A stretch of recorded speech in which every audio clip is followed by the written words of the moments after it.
All right, here we are in the city of Irvine, California. We are going to do a deep chemical clean here. This floor. Take a look.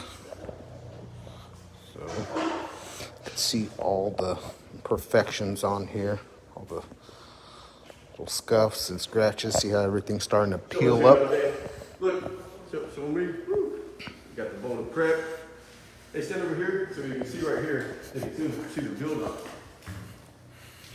Oh yeah. You can see this right here? Yep. Yeah.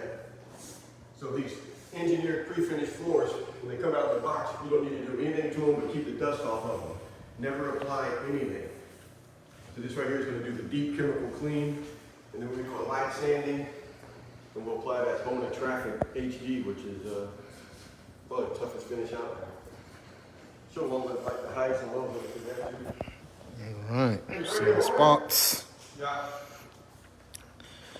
Gonna do some light sanding, deep chemical clean, get all this all cleaned up, and it's gonna look great once it's done.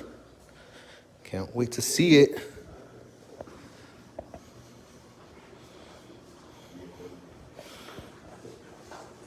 I'll do an update video in a couple hours. You can see the progress.